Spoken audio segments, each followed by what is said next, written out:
let's go. Oh, let me Good put like- afternoon, everyone. Thank you for Good joining afternoon. Homeopathy United. Good afternoon, everyone. Hi, Dr. Alex. Hello, my dear. We are here today to have a very exciting conversation. We've been having this conversation quite a bit lately, actually. And today we're going to talk about bladder infections, which is just such a fascinating thing when it hits and it happens. These can really catch you kind of off guard. Like you're just going about your day and all of a sudden you're like, oh, I feel a pressure. I feel a pain. I feel a sensation that I've not felt before. This is not comfortable. What do I do with this? And the good news is there are a lot of things that you can do. And I'm just checking. There we go. Okay. I wanted to make sure that we were actually live. So we have some lovely slides to share with everybody today. And the first one, we're going to talk about causes. Do you want to touch base on this, Dr. Alex? So there can be many causes. The truth is that it doesn't really matter if it is fungal, if it is bacterial, even if it is viral, it's the remedies address the symptoms of the inflammation. It can be urethritis, it can be in the bladder. So urethritis, if it is in the urethra, the symptoms come mainly from the urethra. Mm-hmm. In the bladder, neck of the bladder. In men can be prostatitis, infection of the prostate. It can even be an infection in the kidneys. And I've seen this come on for people even from eating the wrong foods. You know, the pH in our body is really vital with regard to the flow of things. You know, what goes through the kidneys and through the ureter and out the bladder. It doesn't necessarily have to come like an infection or bacteria from the outside. There can be an imbalance in the system that creates an opening, as with any dis-ease in our body, right? Well, the truth is that, the pH, it's a very important environmental factor that keeps the microorganisms in balance. So once the pH becomes too acidic or too alkaline, that gives opportunity of the microorganisms to develop. And Right. some people are very sensitive, other people, they have quite a lot of resistance, and there is not a problem. And it doesn't affect them. No. So some of the symptoms that we touched on already are constant urge to urinate. You may find that you're going often or have that sensation to go often. There may be a pressure or weight or heaviness. The burning and stinging sensation can come at various different times. It can be before, it can be during, it could be after, or it could be all three for that matter. And it's one of the things that helps us distinguish the remedies. Again, urinating often and passing little. You may have drops, dribbles. It could be a very thin stream, or you could be, the stream could be normal, but cut off. So you feel like there isn't a completion. And sometimes you'll notice a color or a cloudiness to the urine. And there's also a change in the odor oftentimes. Again, going back to the pH piece, right? And how long it's been trapped in the body and in a variety of different bacteria that will impact the odor. Mm-hmm. Including E. coli. It's a very common coliform that usually makes the smell of the urine it is still the normal smell of urine, but just more strong. But then we have other remedies that the urine will smell like horse urine. If people love horses, they will know what that is. or they will smell like ammonia, or it will smell like very strong, like a public toilet, basically, that, extremely strong smelling odor. Yeah, we have very interesting aromas of urine. Yes. And As one of the well. things And one of the things that amazes me, nowadays, when you go into the doctor, you usually do a urine sample and leave it, and they're looking at your pH, they're looking at the protein in the urine. There are a variety of different things that they look at, and they can tell quickly. But back in the day, they didn't have the pH strips. They didn't have the roaming labs. They didn't have that access. So the doctors back in the 17 and 1800s would actually taste the urine, Yeah. and they could tell you what was going on. They knew. Yeah.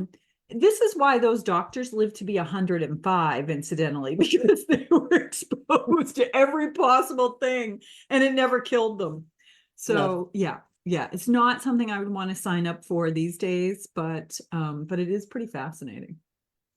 So, when talking about these things, typically if you call your doctor's office or you walk into a quick care clinic, and you say, I'm having this burning sensation and I'm having some pain and discomfort and stinging and so on, they'll say, come in, we're going to give you a prescription. And the good news is that homeopathy, if you have the right remedies on hand, or sometimes, just a handful of these remedies, you can avoid that, because homeopathy can stop this in its tracks. I've personally experienced it. I've seen it with my animals. I've seen it with other people, and, clients that we've treated, that sort of thing. If they call and say, oh, this is happening. Okay, great. Go pick up this remedy. And they're like, wow, I took 2 doses of this and it's gone. How amazing. Yes. Actually, I have a crow here, and it's my friend. I was about to go and feed him some peanuts. He's going to have to wait a little while. So yes, I mean, UTIs are really, really, for homeopaths, I believe, not only for me, really easy to treat, because the symptoms are so intense. And if you know what to look for, and clear, and if you know what to look for, it's actually quite easy to spot which remedies the patient will need. Yes. So we just have a handful of remedies today: CANTHARIS, Staphysagria, PULSATILLA, Vomica, and Sarsaparilla. And we're going to go over these now. Yes, I mean, I have to say that this selection, it's an excellent selection, because if you know well these 5 remedies, I can say with my hand in my heart that you will be able to treat at least 80% of the cases that come to you. Yeah. So if you're known to have bladder infections, here's your list. You might want to go and pick these up. So we're going to start with CANTHARIS, and unfortunately this picture isn't great, but you can see at the bottom, this is the Spanish fly. And so I remember giving this to somebody years ago, and they were like, what do you mean the Spanish fly? Can't I just drink tequila? I'm like, yeah, not the same effect, just so we're clear. So CANTHARIS is the acute severe cystitis. This is often the very first remedy that if you're seeing really severe symptoms, and it's come on very quickly, the rapid development of inflammation, there's severe burning pains, a constant desire to urinate, and intolerable tenesmus. You don't want to hold that urine. You are running to the bathroom, or you just stay in the bathroom because it's the only place you feel like you have any relief. The urine dribbles out like drops of scalding acid.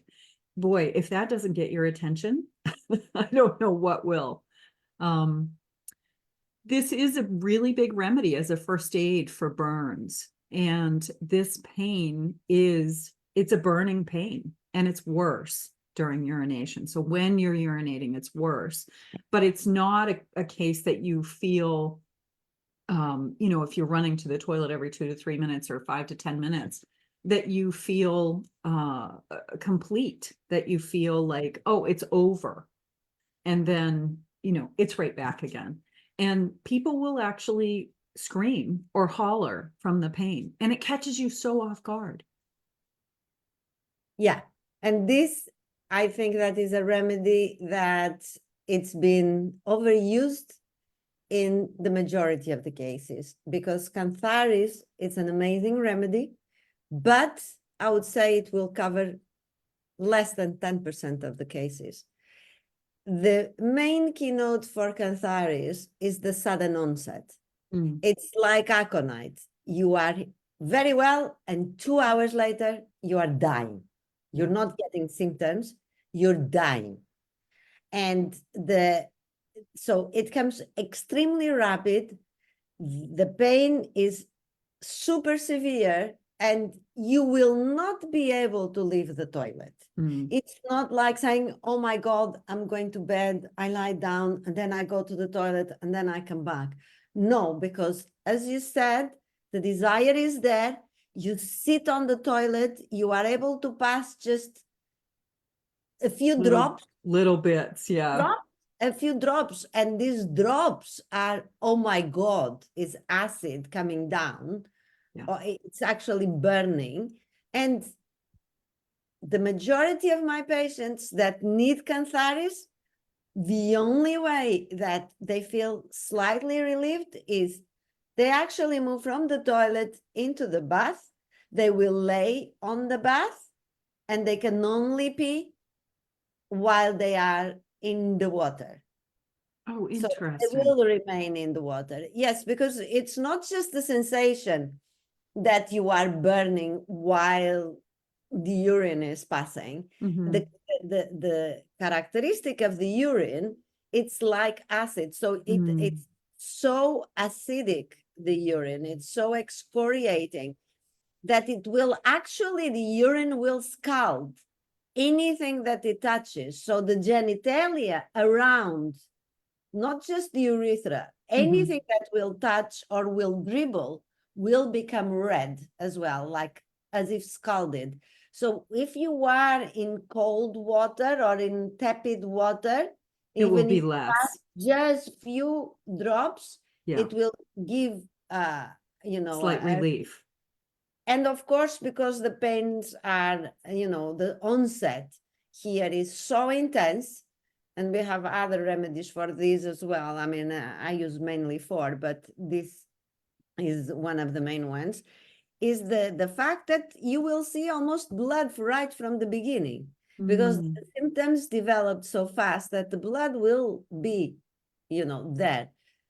Now, in these cases, again, if you don't hit it with a right remedy, with the Cantharis, or immediately with antibiotic, again, because of the characteristic of the infection, it's very easy for the inflammation to get into the kidneys. Yeah. And then the whole scenario changes. Then it's a dull pain in the kidneys, and there is no more burning, you know, but don't get fooled by that, especially for homeopaths. You go back to where it started, because they might come 1 or 2 days after to you. So and we'll do a follow-up on the kidneys at a later date. Yeah, exactly. So Staphysagria, honeymoon cystitis, I've given this many times over the years to newlyweds or people that have not been sexually active for quite some time. I had a 75-year-old patient reach out to me and say, I don't know where this came from. I got this horrible bladder infection, and I feel terrible, and, you know, et cetera, and so on. And what was interesting was they had told me that they had just started dating somebody new a couple of weeks before that. And I thought, I think I know what happened. You know, it wasn't a case that she had to tell me what had unfolded, but I knew right away. that this was the remedy that she needed. And the response was beautiful. There is a frequent and painful urging to urinate with scanty or with, again, little bits or profuse discharge, but very watery. You don't see the yellow. You don't necessarily see the color, the copper, any of that. But they can urinate in a thin stream or again, drop by drop, but it's not quite the same pain as what you see with CANTHARIS, right, Alex? No, definitely. Nothing is the pain that you see with CANTHARIS. CANTHARIS is the extreme. I found that the honeymoon cystitis is not so common in our days because people do not get married virgin. But if somebody hasn't been active in quite some time, or they Yes. or they have a new partner, Yeah. you may see this. I think that with Staphysagria, you need to have two, three things. Again, we go to the stool and to the pillar. We have usually, you have pain before, during, or when not urinating, blah, but usually the pain comes after urination. You can have, there has to be over vigorous mechanical activity. So even if you, whether it's self-inflicted or you are with a partner, so yeah, it's you really might be with a partner, but you might be doing it for hours, or right, right, you know? right. And it is, when you say mechanical, really it's sexual activity of some form or another. Yeah. And if that is not the case, there is cystitis with some kind of trauma in the genital area. So I have treated a lot, I've given a lot of remedy of Staphysagria on people that develop cystitis after a catheter, after surgery, surgery on the blood. But even if it is surgery that is totally, on the intestines, on the uterus, nothing to do with the bladder, but they have to have a catheter. And then they develop cystitis.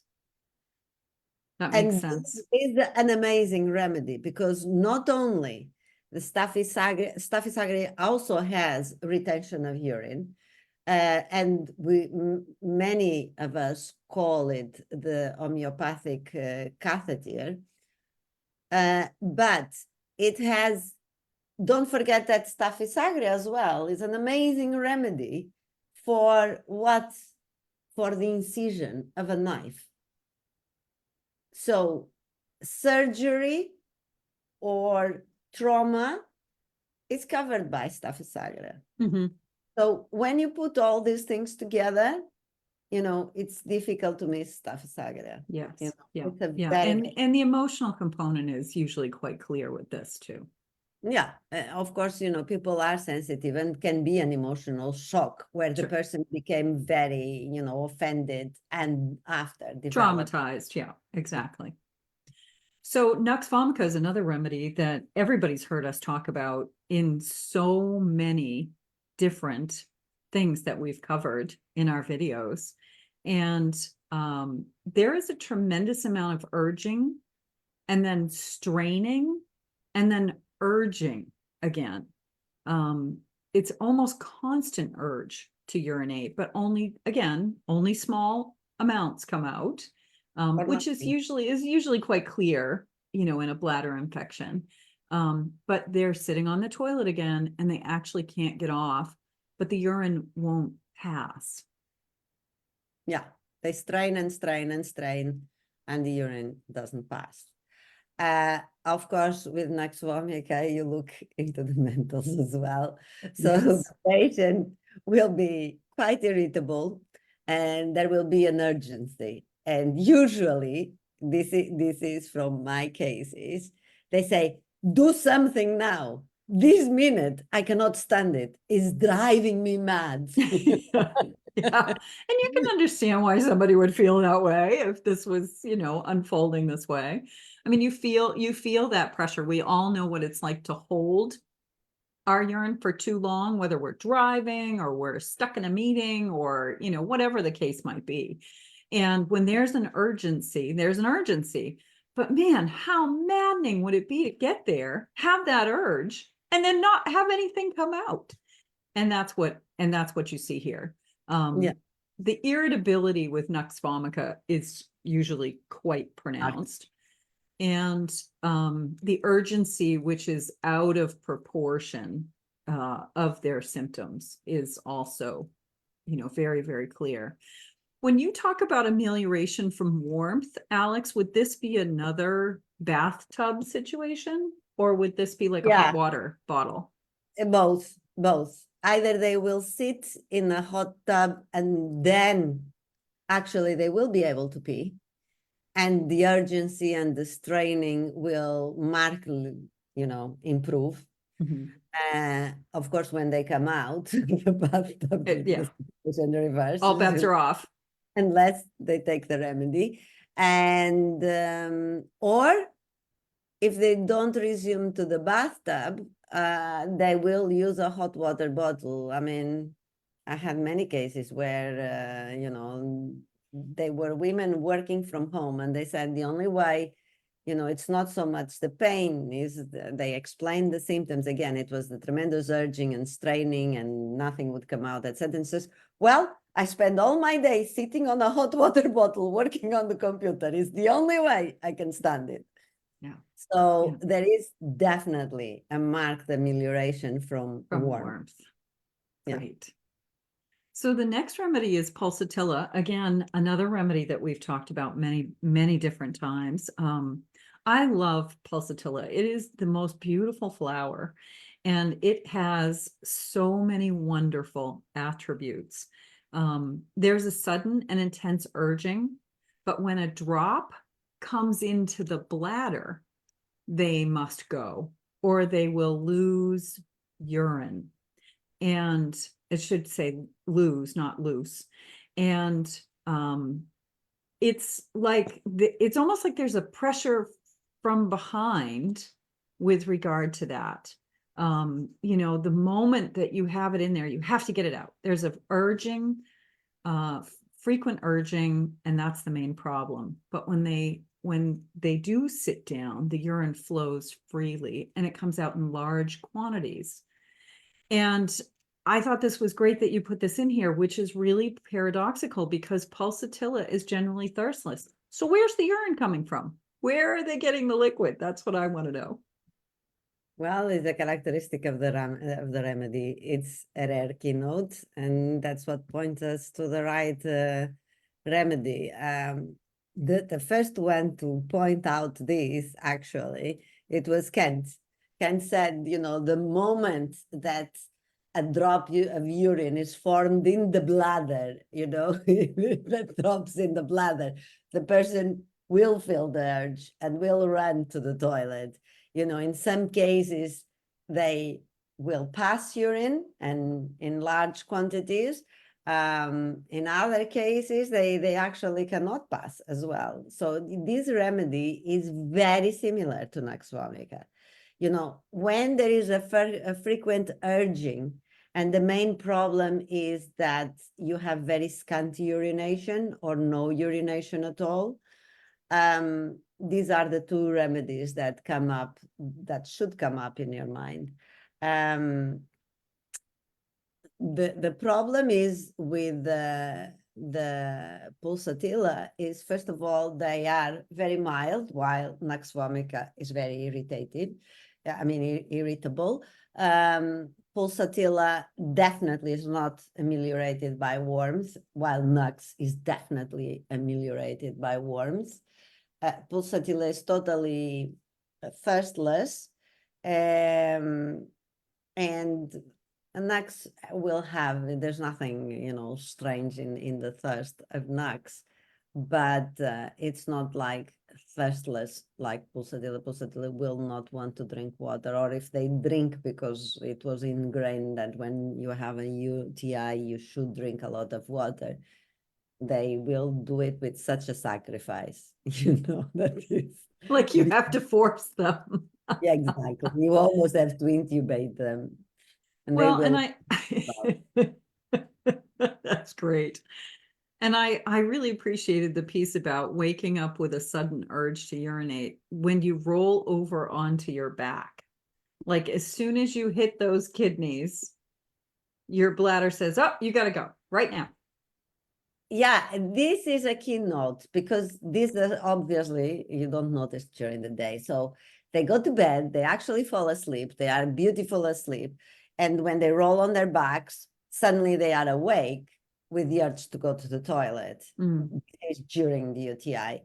And the bad thing is that pulsatilla normally likes to sleep in their back as well. So it's not like they are doing it in purpose. It's their natural tendency. If they fall asleep on their side, one or the other, or even on their abdomen, eventually they will roll on their backs because that's, it makes part of who they are. They feel they like to sleep on their backs. So they roll over to their backs. And the moment they do that, bang, they are woken up with the urge to go to the bathroom. And when we talk about symptoms after having cold, wet feet or sitting in a wet bathing suit or something, if you think about, for those of us who live near water, we might get on a boat, you might go swimming, you'll jump out, you'll get back in the boat, you'll be wet. If you're by the lake or the ocean or what have you, when you're going in and out of the water and you're coming out, if you're by a pool and you're sitting on the edge of the pool, you're sitting on cold cement kind of thing. These symptoms can come on after being in that type of situation. And I seem to remember this happening to me when I was quite young and wondering what's going on? Why am I feeling this way? And of course, had no idea about homeopathy. We're talking 40 years ago. And boy, do I wish that I did. Because I treated a patient, which was a man, because people think about pulsatilla all the time for women. And we were not even in cold. We were living in Greece, and it's very hot, as you know, in the summer. And you have to be constantly wet because otherwise you evaporate, you dry out. And there was this very nice man that even in 40 degrees, whenever he would go into the sea or into the swimming pool, he was always carrying a bag with dry swimming suits. So in the moment he would get wet, he would come out, put a towel around him and change it. Otherwise you would get an UTI and you would get sick. Wow. So, well, it's good that he came up with a solution, but I'm sure that having a remedy made all the difference in the world. Absolutely. I mean, pulsatilla sorted his life and caring of the swimming, because on top being a man, he was making fun all the time. Yeah. So the last remedy we're going to talk about today is sarsaparilla. And there's a pain at the close of urination as it's ending. When the patient sits down, the sphincter closes and the urine doesn't pass. But when they stand, it flows freely. So again, this is a situation of, are you upright? Are you sitting? Are you laying down? What is allowing the system to relax enough so that the urine can come out? I also found it fascinating that there is sometimes gas from the urethra with urination. So there might be a gurgling sound. I don't think I've ever heard that from anybody before.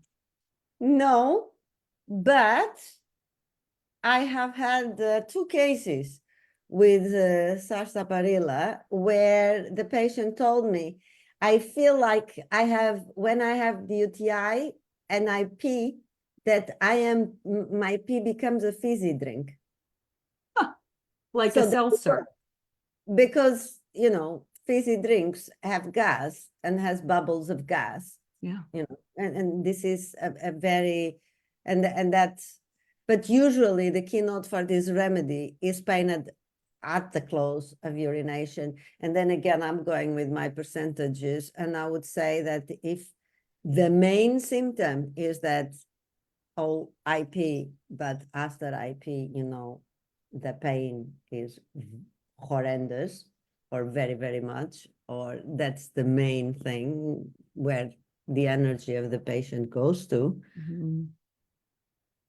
I would even say, while Nux regarding Pulsatilla is 80-20, I would say that Sarsaparilla would be 95%, and then you would leave nat carb, natrium carbonicum with about 4%.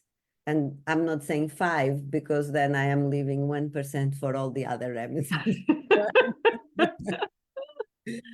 But Well, and aim at the close of urination, bam, you know. one of the things I didn't put in here, but that I wanted to share was before we jump into a couple of other things and what else helps, I wanted to share with folks an idea of how many remedies there are for cystitis. And under bladder inflammation cystitis, there are 271 remedies listed in my program. So, you know, to have those percentages, to know kind of what are the big ones, you know, what shows up most frequently. And these are graded in our programs. They're usually graded by color for the weight of how often they show up and how strong they are with that particular symptom. So you can see here that out of 271 remedies, we've only picked 5 to focus on today, but I wanted to give people an idea of just how specific it can really be and why it's so important. So SARS is top grade, NUX is top grade, Top grade. Staph is top Pulsatilla grade, is top grade. Pulsatilla is top Yeah. grade, and Cantharis. CANTHARIS top grade. Yeah. You Yeah. did a good So job. we picked 5 of the big ones anyways. Mm. So let me go back to the slides. So what else helps? You know, there are other things that you can do in addition to a remedy, or just in general, if you know that you struggle with these issues, if you know, kind of walk that line with your bladder. And one of the important things is an antioxidant diet.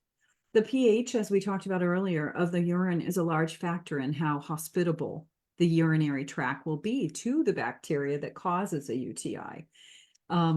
You know, if you eat a lot of acidic foods, if you drink a lot of acidic drinks, then the pH in your body, the pH in your urine is going to become acidic. And if you can find some balance and create more of an alkaline environment, there are so many things that an alkaline environment in our body fights off, including cancer cells.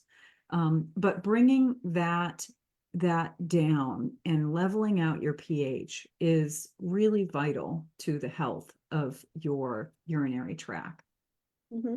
And I thought all of these vegetables look so good as I'm just about to plant my garden. I'm so excited. The other thing is water. And Alex, talk a little bit about this, because we've had conversations about how much should you drink.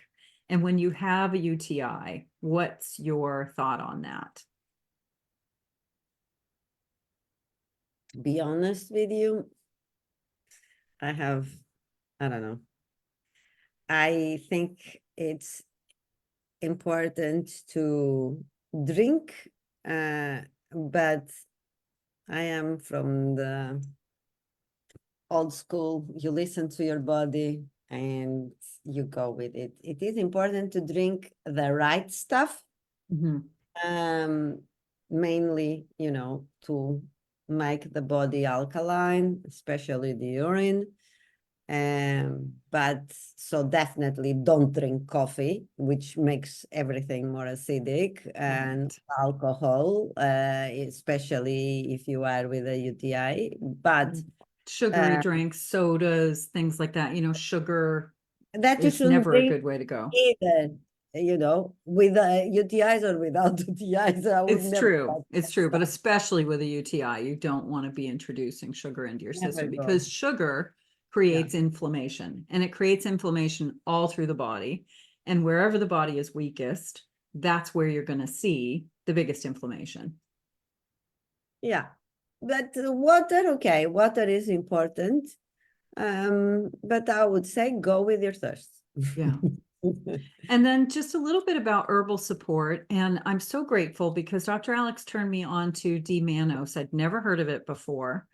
And it inhibits the infection bacteria, the infected bacteria, to adhere to the cells of the urinary tract. That's what its primary function is. Alex, can you talk a little bit more about it? You have a lot more experience with this particular product than I do. This is actually a sugar. It is a simple sugar. It is a simple sugar. It's a naturally occurring sugar, but it has an amazing affinity with the urinary tract system. And some people react so well to D-mannose that they don't even need homeopathic remedies. Once they are on D-mannose, if they catch the UTI really on the early signs, that's fantastic. It stops it in its tracks. But otherwise, I always like to complement the D-mannose with the homeopathic remedy. It's fantastic. It's natural. It's safe for children as well, because children have lots of UTIs as well. There are no side effects. So if you are one of those people that have recurrent UTIs, highly recommended. Yeah, it's a good thing to keep in the pantry for sure. And I want to stress to people that it's important to find one that is just the D-mannose, that it doesn't have any additives in it, because they do sell supplements where they're in pill form. So your body is having to process something else, whatever they've added into it. And I found that you can locate just the powder, and it doesn't have to be in a pill form or in a capsule. It doesn't have to have anything else in it. Another one of the herbs that is really big for cystitis is uva ursi, which is bearberry. And that has a wonderful affinity for supporting the bladder. And it's something that you can take on a regular basis. I just wanted to find my notes here. It's been used for centuries, and the leaves are harvested, dried, made into a tea or an extract of some kind. And they're finding with all of the research that there are compounds present in the plant that have exhibited potent antimicrobial capabilities. So that's the approach. It's an antibacterial. It has an effect on E. coli, which is one of the things that you had mentioned previously, Alex. Avogel. So uva ursi, I like it to be taken in tincture. And Avogel, this company, Swiss, that produces amazing quality. Yes, they do the euphrasia eye drops. Exactly. The same company does this tincture. And yeah. Okay. I'll see if I can find that, and I'll put the link in our comments when we're done. Cranberry is one of the things that you hear every time. If you talk to the doctor's office, or you talk to a homeopath, or you talk to a naturopath or an herbalist, they'll say, start drinking cranberry juice. However, make sure it's just cranberry, that there's no sugar. Yeah. and no Not other fruit right. added, because a lot of times they'll do pear juice and cranberry, or apple juice and cranberry, that sort of thing. You just want cranberry, and it is tart. So if you have a hard time with it, then dilute it. It's really okay to do that, because you know, sometimes it's so intense that you don't want to take it in. I was surprised to read about the green tea, but not really, because it's an antioxidant, and garlic cures everything. There's really no application where garlic isn't useful. And parsley. If you have fresh parsley or dried parsley in the house, you can make a tea. If you don't, not many people would have a parsley tincture. Alex But is, and you can also I love eat it. parsley. Yeah. Yeah, eating it I fresh mean, is. I have to say that cranberry and parsley works amazing. Mhm. Amazing. Just many years ago, I had a guinea pig that suddenly it started peeing blood. So obviously it was with a very serious UTI. I wasn't an homeopath by then. So I took him to the vet. The vet didn't have a clue, although guinea pigs, the name comes because all the drugs are, Used tested. on them. So this should be one animal that they should know inside out, but they didn't. So then I contacted a man that lived here in the UK, and I went to his house because he was supposed to be an expert in guinea pigs. And oh my God, he was, this was the god of the guinea pigs. He had guinea pigs from the floor to the ceiling. And when he looked at my guinea pig, he said, all you have to do is to give him fresh parsley and cranberry juice. Put the remove the water, put cranberry juice in his water bottle and give him parsley. Well, it was not only on the guinea pig, many of my patients on this formula, they get, immediate relief from their symptoms. Very, That's very perfect. good. Yeah. Fantastic story. Well, and the other thing that we wanted to let everybody know, just a friendly reminder that we do have Friday clinics tomorrow from 11 to 1 Eastern Standard Time, 4 p.m. to 6 p.m. UK time. And we offer 30-minute acute appointments. So this is a great opportunity if you feel like you have a bladder infection that's come on in the last week or so. Please reach out. We'd be happy to help you find a remedy and help you feel better, because there is nothing quite as wonderful as having that sensation go away. Thank you, Dr. Alex, again, for all of your wisdom and sharing the many cases and experience that you've had with these remedies. It's always fantastic. I learn something new every time we talk. And for those of you who are looking to reach out, our numbers are here. You can reach us at homeopathyunited.setmore.com, schedule an appointment, and we look forward to seeing everybody next time. Thanks, Dr. Alex. Thank you, Rebecca. Wonderful to work with you. Bye for now. Bye.